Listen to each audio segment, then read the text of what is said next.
Assalamualaikum warahmatullahi wabarakatuh. Halo Sobat Pelajar, semoga kalian dalam keadaan sehat dan tetap semangat belajar hari ini. Pernahkah kalian mendengar tentang tradisi nyadran?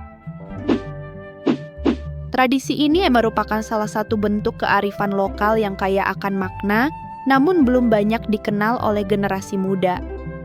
Di wilayah pesisir dan perkampungan petambak seperti Desa Balongdowo di Kabupaten Sidoarjo, tradisi ini dilaksanakan sebagai ungkapan syukur kepada Tuhan atas hasil tambak, serta bentuk penghormatan kepada para leluhur. Secara umum, nyadran dikenal sebagai tradisi bersih desa atau ziarah kubur menjelang bulan Ramadan. Namun di Balongdowo, nyadran memiliki kekhasan tersendiri. Masyarakat berkumpul di kawasan tambak, membawa tumpeng dan makanan khas, kemudian melaksanakan doa bersama dan menyantap hidangan secara kolektif di ruang terbuka. Seluruh lapisan usia, mulai dari anak-anak hingga lansia, turut serta dalam tradisi ini. Lebih dari sekadar kegiatan ritual, nyadran mengandung nilai-nilai penting yang patut kita refleksikan. Pertama, nilai spiritualitas, yaitu wujud rasa syukur kepada Tuhan atas rezeki dan keselamatan. Kedua, nilai sosial yang mempererat solidaritas dan rasa persaudaraan antar warga. Dan yang ketiga, nilai ekologis dan ekonomi lokal, sebab tambak bukan hanya sumber nafkah, melainkan juga simbol hubungan harmonis antara manusia dan alam. Tradisi ini menjadi ruang edukasi budaya yang berlangsung secara alami lintas generasi, tanpa sekat sosial atau usia. Selanjutnya, cek pemahaman kalian melalui kuis interaktif berikut terkait tradisi nyadran yang sudah dipelajari.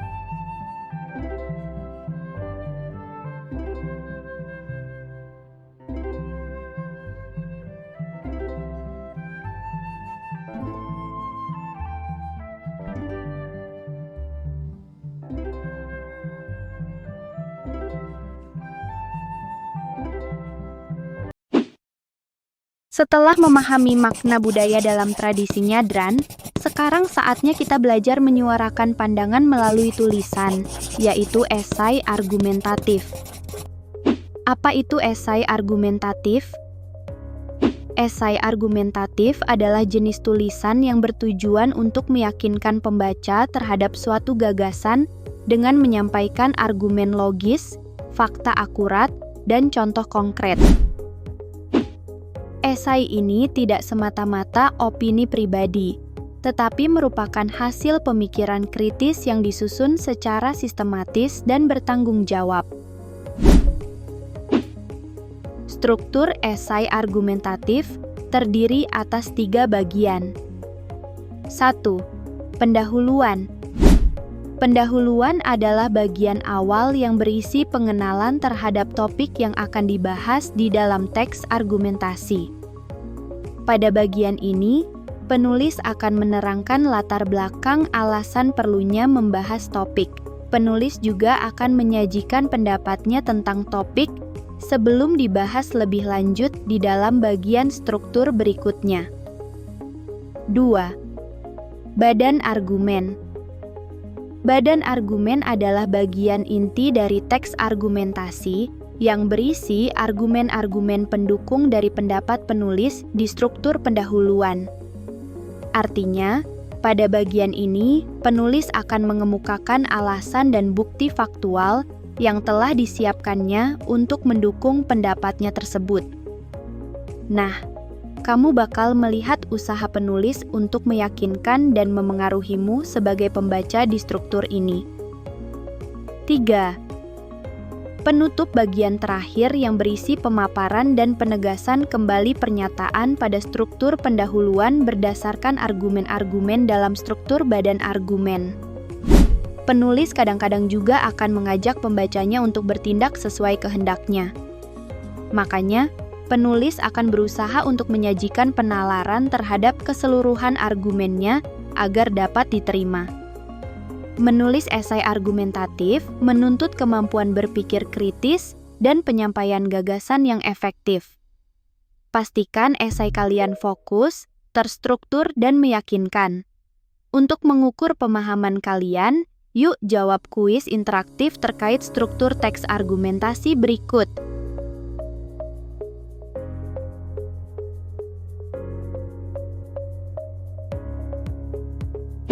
Nah, sobat pelajar, setelah memahami tradisi nyadran dan cara menyusun esai argumentatif, sekarang waktunya kalian menuangkan ide ke dalam tulisan.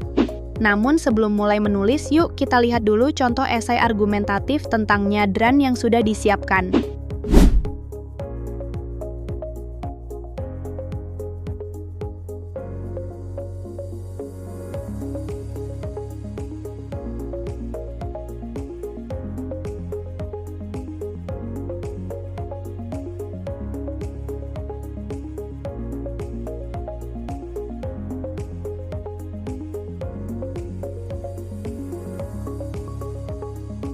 Setelah membaca contoh tersebut, sekarang giliran kalian menulis. Tulis sebuah esai argumentatif dengan tema, mengapa generasi muda perlu melestarikan tradisi lokal seperti nyadran? Gunakan struktur teks argumentatif yang telah dipelajari. Pendahuluan yang memuat topik dan pendapat kalian secara jelas. Minimal 2 argumen disertai fakta, data, atau contoh kontekstual. Penutup yang menegaskan kembali posisi atau pandangan kalian. Catatan penting, tulisan ini harus dikemas dalam bentuk poster digital menggunakan Canva. Berikut ketentuannya. 1. Gunakan gambar yang menarik dan relevan dengan topik. 2. Judul poster menggunakan font Comic Sans, ukuran 25. 3. Isi tulisan menggunakan font Comic Sans, ukuran 18. 4. Pastikan visual mendukung pesan yang ingin disampaikan. Kumpulkan hasil karya kalian melalui media sosial masing-masing. Dan jangan lupa, jika kalian ingin melihat langsung dokumentasi tradisi nyadran di Balongdowo, scan QR Code berikut ini.